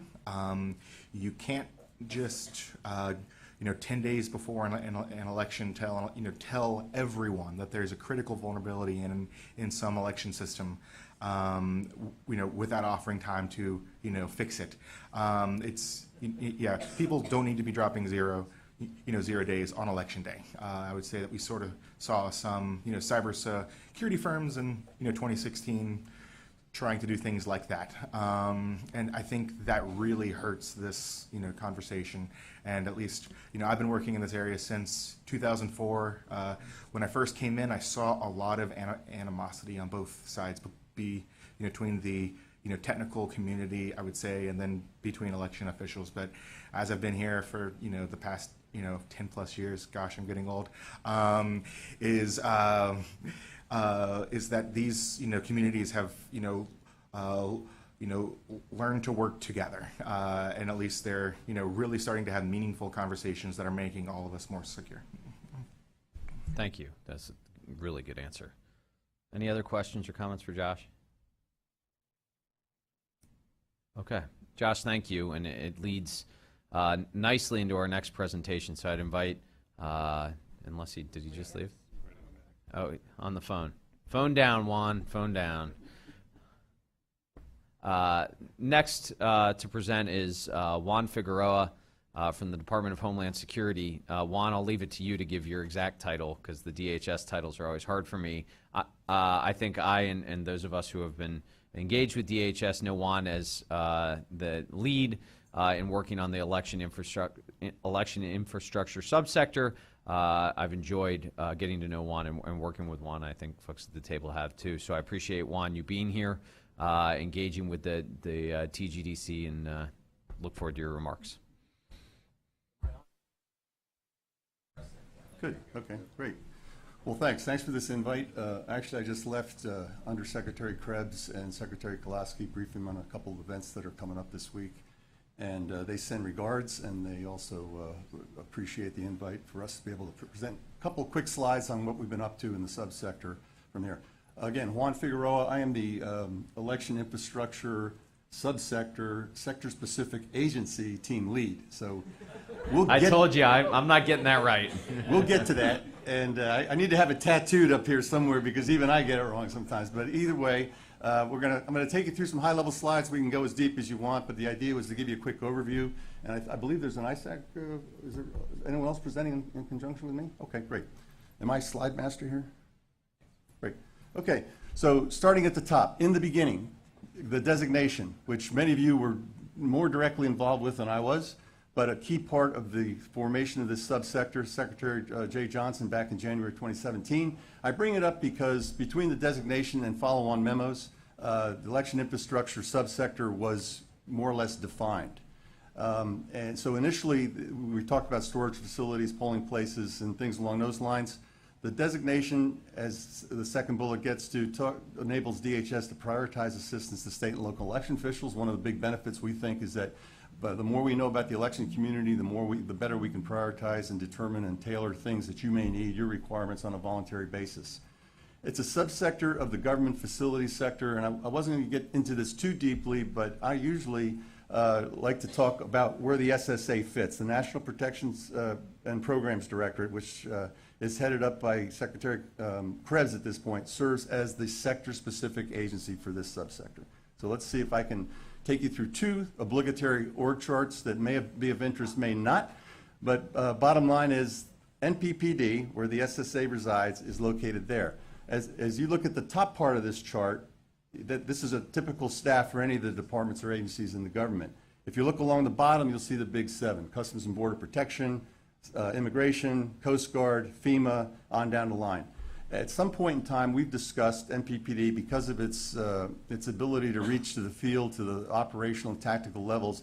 We've tried to be the 8th block in that row of blocks, but that's legislation, that's discussions for another day. But bottom line, this is where the subsector resides. You can see we're right next to policy. We have close relationships and starting to work with S&T on down the line. So it's good positioning, and NPPD happens to be a catch-all, and that's where we currently reside. As you drill into that block, this is NPPD, and one of the reasons why it makes so much sense to have it here is the middle blocks there. The Office of Cyber and Infrastructure Analysis, OCIA, who have provided some state assessments for some of the folks, maybe not here in the room, but certainly for New Jersey and Virginia.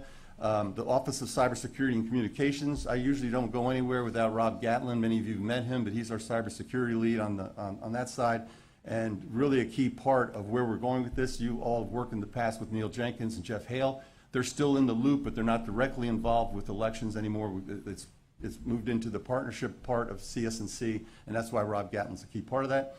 And then over to the right of that is Office of Infrastructure Protection, where I live, and that's where the SSA resides. We have 6 other sector-specific agencies, ranging from dams to nuclear and on down the line. So we're modeling ourselves in this subsector, which is more like a sector. We're modeling ourselves along those other SSAs, essentially manning 4 to 6 folks in the long term, and providing the type of everything from secretariat to coordinative support that this type of sector or subsector would need. So that's the org chart drill. We'll get off of that and move on to the basic reason why it was considered critical infrastructure. And I won't dwell on this, but you can see what we think it qualifies, and that's why the designation was made. 16 sectors are defined in the NIP, and this is the subsector that we're discussing today. Among other things, among other presidential directives and things like that, the NIP is our quote-unquote Bible. It's not the lightest of reads, but it does provide a lot of information, not necessarily about formation, but about governance and how we work within the NIP partnership framework. You'll hear the word, a lot of information sharing, a lot of threat risk management, a lot of the things that I think are important in any community that collaborates together. It talks about how it relates to the other 16 sectors, and then again, as Josh I think nicely touched on, integrating all levels of government, private, and nonprofit sectors. Pretty important and usually very successful. All 16 and with their subsectors in some cases like commercial facilities or transportation, which has gotten very modal and has sub-councils and things, seem to still be very effective, and these partnerships have been in place for 8 to 10 years. This is an eye chart, but it was just to show you some of the other sectors that are already currently operating and in place, and we're going to leverage some of their things and introduce them to our government coordinating council and potential sector coordinating council going down the line. Though each sector has a GCC, SCC for the most part, not in every case. We are very close to getting to a government coordinating council in the elections infrastructure subsector. We have a meeting on Thursday with the Elections Critical Infrastructure Working Group, which is kind of the precursor to the GCC, and I think we're going to talk about a lot of topics to include whether we really want to start that formation meeting in October or not. So this is just for your reference for future purposes. You can see how some of the other sectors are organized. We talk a lot about partnership. To those that are wary, and it might seem a little hokey, but the partnership, the word partnership, the stakeholder and the partners are really key parts of making this work. Adding value, trust, getting to know people in the community, and sharing information.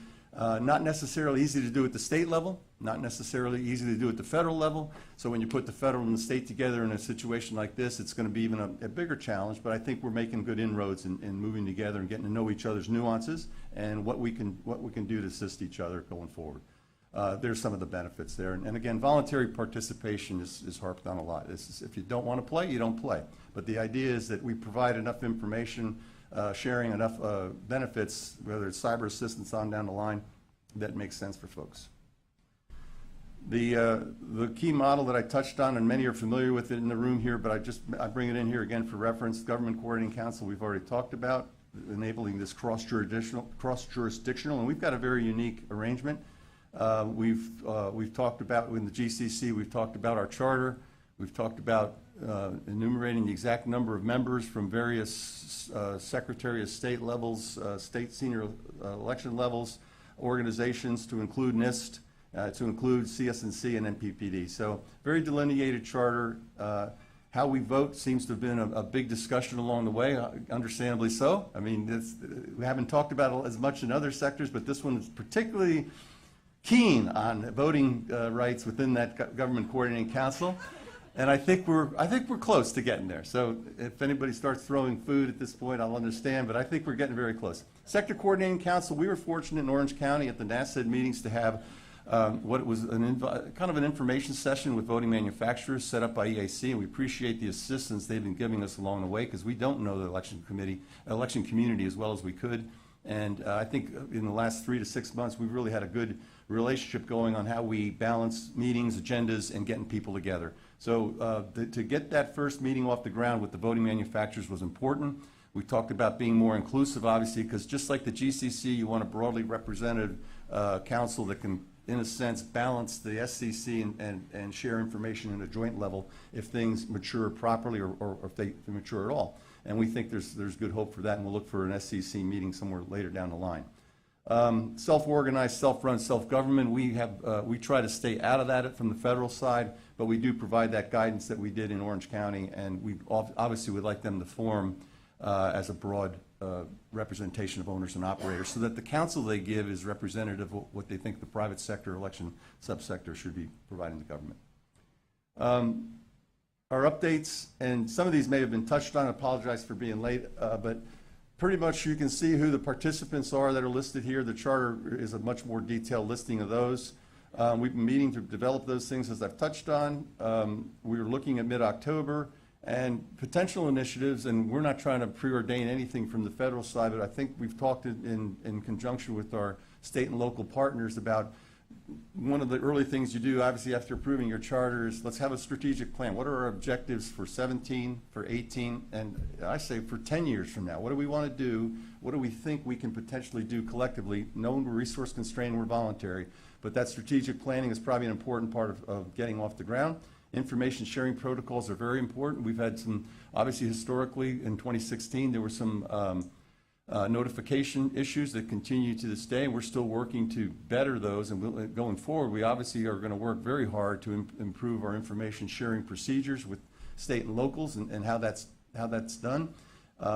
Tabletop exercises have been discussed, and I think we're going to touch on that on Thursday. So there's just some of the things that the council can do, taking yourselves as a state and local representative out of your state and area and taking the feds up to a higher level. Let's look nationally. What can we do that's going to provide guidance or provide assistance to the whole community? And then the SCC I touched on. We had a good meeting in California. That's it. That's kind of the quick overview on those things, knowing that I'm between lunch probably. No, thank you, Juan. Appreciate it. That's the world's most intimidating slide that you ended on there. So questions for Juan and Homeland Security?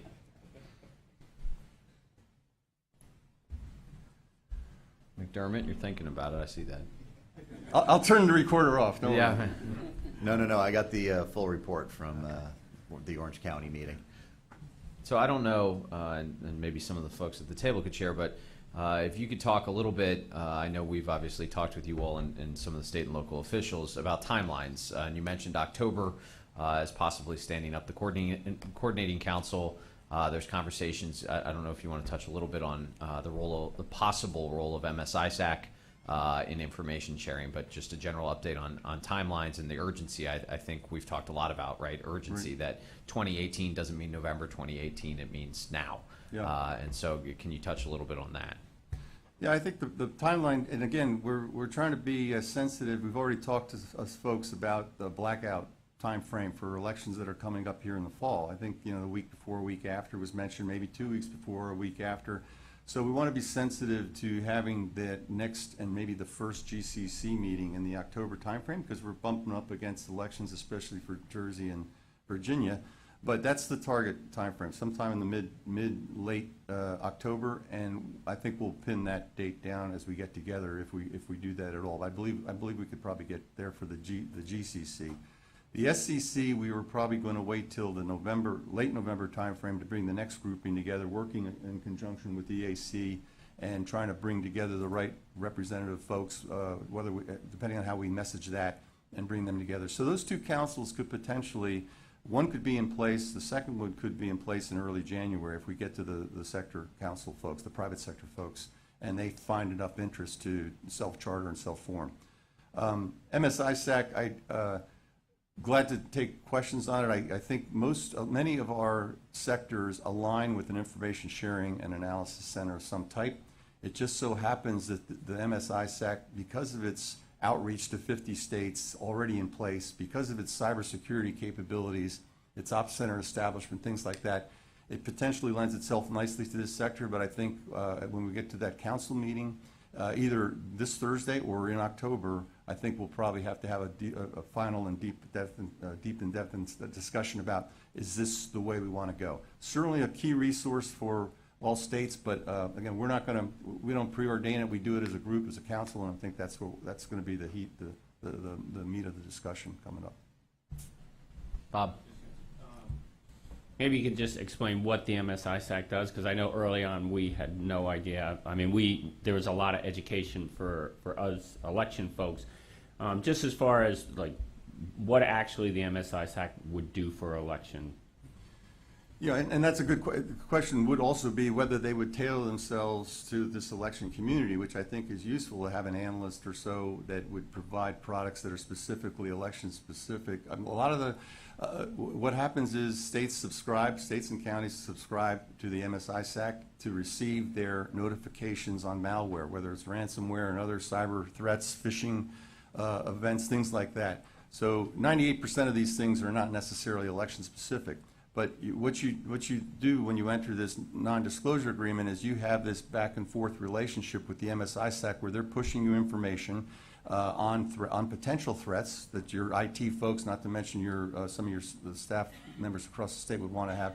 At the same time, if you do have intrusions, you could potentially work with them to determine what the extent of that intrusion is and have it analyzed and potentially share it with other parts of the community as necessary. So there's a lot of information sharing, as in here's the threats that we saw today across the board in other states or in other parts of the country. It may be of interest to you. And then there's an analysis piece. And for those of you that heard Ben Spear and others give their talk on how they analyze data and specifically tailored for your state or for your subsector, it could be in the nuke state, they might have a different way of projecting this information. It's a nice capability to have that type of organization aligned with you.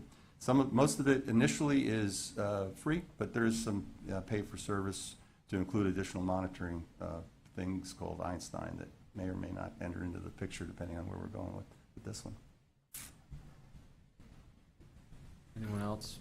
I can tell you from working with DHS and others, including talking to some private industry folks for the EAC's perspective, our focus is one on distributing whatever information we can, including working with folks to create new information on cyber hygiene. And so I know DHS has training videos that any state or local government official, election official can sign up and use.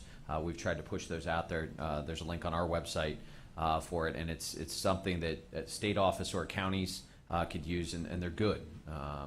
Two is focusing on data security and providing best practices on that. Josh mentioned our checklist, but I think there's a lot more to be done there, working with the states and locals about the practices they use, and then pushing this information sharing. And so that's been a huge effort for us.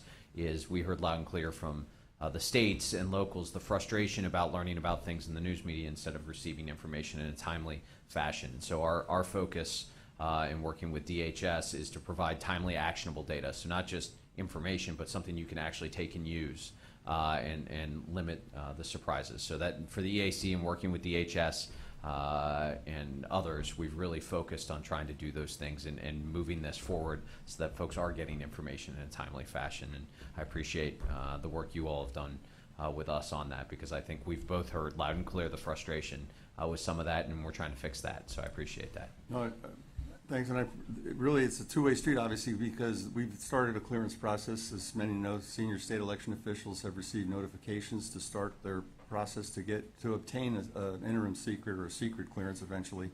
And as we get a little farther into that, we're going to look to additional folks receiving those clearances, because a lot of times we can't provide an unclassified tier line. We have to do something in some type of classified BTC or direct visit of some type. But again, these things take time.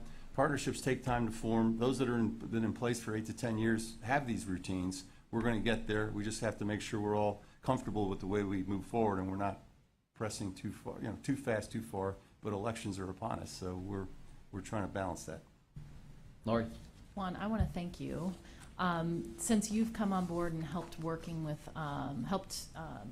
election officials, you've done an amazing job to get up to speed very quickly, and I know that Commissioner Masterson has done a lot of work to kind of bring us together, the two of you bringing us together, state and local election officials working collaboratively with DHS and the EAC to kind of learn the biz and understand some of the complexities and some of our concerns. And so I really just appreciate the work that you've done and the work that Commissioner Masterson has done. And I've got some peeps up here of our state and local election officials represented here today that have worked really hard just identifying what are the concerns, getting them out on the table, and kind of working together to create a path forward. And I appreciate you, so thank you. Thanks. No, great. A lot of people working on it from all sides. In fact, it's funny. I think once a week I have someone come to my office and say, "I'd like to work for you in the election." They feel like this is a really good mission, and there's a lot to do, and they know it's busy work. But we'll get there. Do you submit them to a breathalyzer upon arrival?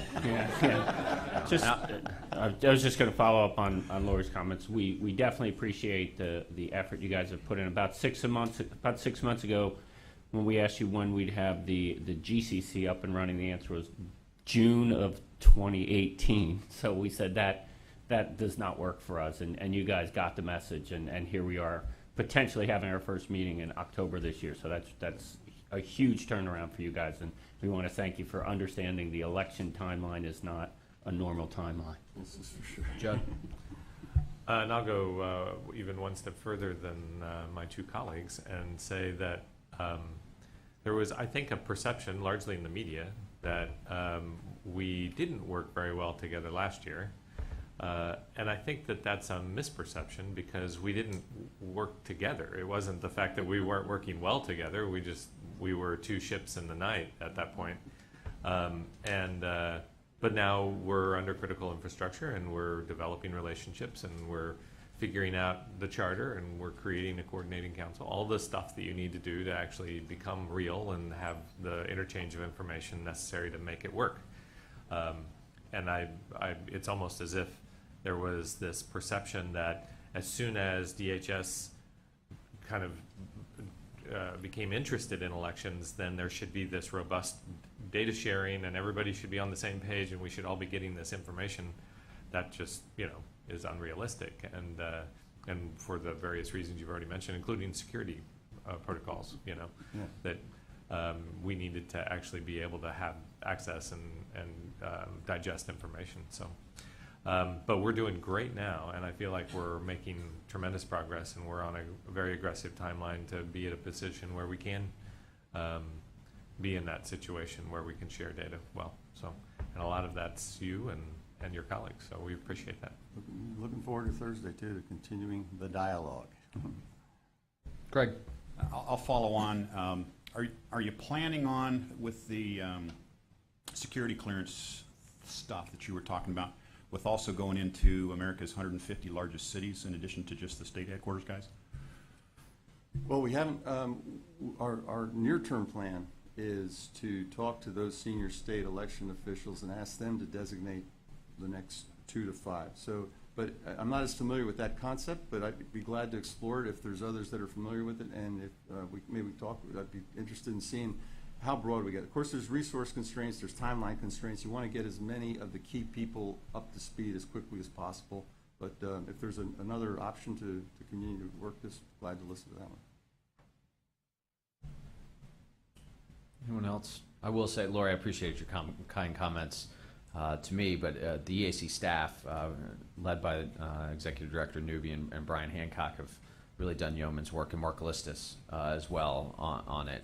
And for those that don't know, as we talk about the designation and critical infrastructure information, the EAC has a whole webpage dedicated to information for election officials. What is this? What are the terms? Juan knows we throw around a lot of acronyms, right? So it's got the alphabet soup of the acronyms that are thrown around so that election officials can begin to understand what do these things mean as we're working through some of these issues. So the whole section on the EAC, on EAC.gov about that. Anyone else? Okay, Juan, thank you for being here. Thanks for your time and your work.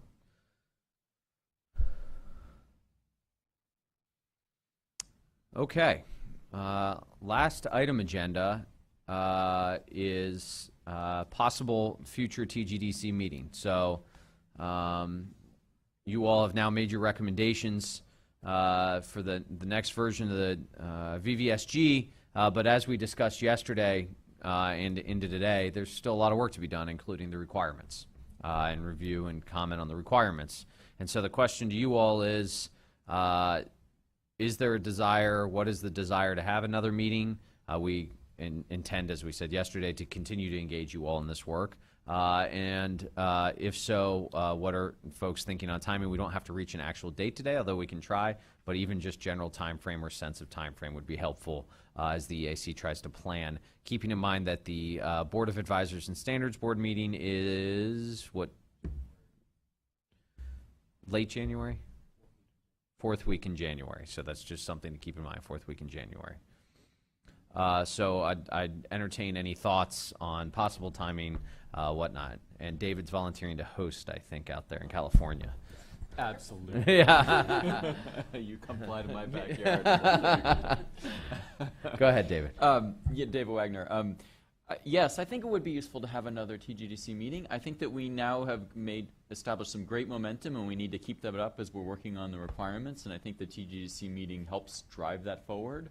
And so I think it'd be useful to have another one where the goal is to present and discuss the work that we've been doing on requirements. And you can suggest what the timeline, but this kind of every 6-month pace seems to be working well, so that would be one plausible candidate for me.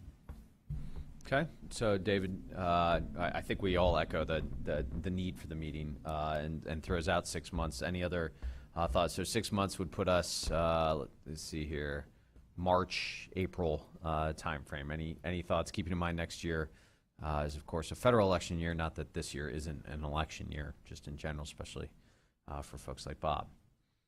Thoughts on timing? March, April? We have met previously in conjunction either before or after NASED. You've got half of the membership here that will be in this area during that period of time in February.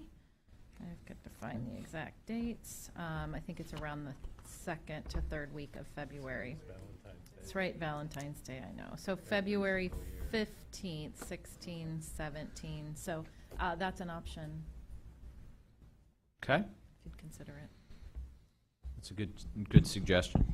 Yeah, I think it's good because then we can bring it to our membership right away. Like we meet right before the NASED, so it always benefits us and having NASED right after that to kind of talk about and give them an update. So just that historically has worked very well. Okay. Anyone else? Okay. But Greg says let's do that. So there's an openness to that. Who'd you second it? Okay, so what I'll do, EAC and NIST staff will take back. We got to look at the availability of the chairman, the NIST director, and look at those dates as well as possible dates in the March timeframe too, just to explore it. And then we will solicit from you availability from that point in order to do that. So we'll take a look sort of in that same 4 to 6 month time frame that we've been meeting. In the meantime, Mary and I briefly chatted. I think you can look for us to package up the requirements into digestible chunks to be sent to you all to begin to look at, to review. It's obvious that at the next TGDC meeting we won't be able to walk one by one through like we did here, but we'll develop a strategy based on some feedback we get from you all on the initial read on areas of contention, areas of concern, I should say, and whatnot, to be able to look at that. So you should be looking to receive the requirements with some information around that in the near future. Does that sound all right? Okay. Closing thoughts from you? Just want to take this opportunity to thank everyone who's been involved in this 2-year process, and actually 2+ year process. Certainly the NIST and EAC staff, Commissioner Masterson, all of you at the table, all of the folks who have contributed to the public working group. I think the response has been fantastic. We've had a lot of experts weigh in with their opinions on which way we should go, and I think we have a product that we can all be proud of. So, once again, I just thank you for, everybody's continued commitment. Thank you, Mary. So I'll make it as brief as I am. Diane, go ahead. Yeah, this is sort of unrelated, but I'm just going to offer again, and I've had this conversation with Matt and others. The Assistive Technology Industry Association meets in late January, early February. And I don't know when your Board of Advisors or whatever meeting is, but ATIA is in Orlando every year. And the discussion about trying to connect that industry with the voting industry, whether it's election officials, it's NIST staff, it's EAC staff, it's actual vendors. I don't care. I'd take any or all of them, and I can certainly help facilitate. They have space. I mean, we could arrange for any kind of meeting, and what would really be nice is if some folks could take a day and walk through the exhibit hall and see what the market actually provides for people with disabilities in terms of access, that, there's no reason for it not to be part and parcel of the discussion when you're talking about voting. So anyway, just an offer. So 1, thank you. 2, you can at least have a commitment from me to be there to check that out. And then we can talk about other ways to create some sort of partnership or conversation. I know it's something we've talked about for a while, but putting the various vendors from your area and our area in the same room. And so we could talk about a way to do that. But for sure, I'd be interested to engage in that and see it. Anything else for the good of the order before I close out? Okay. I'll try to be brief, as I said. First, thank you. First to the NIST staff. You all, in the 2 years of this effort, have worked diligently, incredibly hard, in engaging a public working group process that we'd never done before. And you embraced the challenge and the new approach, and the NIST staff really did a great job leading those groups and getting us where we are. Thank you to the EAC staff, specifically to Brian and Ryan. And Brian probably remembers this, but I remember when I worked for Brian back in the day, envisioning a new VVSG, one that wasn't technologically specific and design specific, and our frustrations with some of that.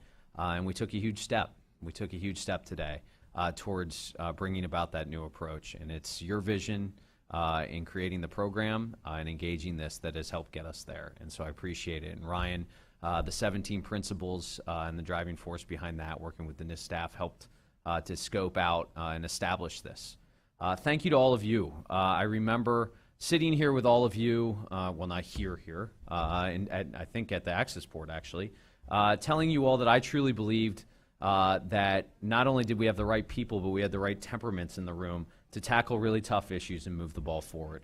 And you all not only bore out that prediction, but rose to the occasion. It was your leadership. It was your willingness to work together. It was your willingness to engage in the tough issues, to dig in, to work in the public working group setting, to take time away from class schedules and work schedules, and Diane's multiple hats that she wears in order to engage this process to bring about meaningful change in the establishment of voting system standards. And so I cannot thank you all enough for that.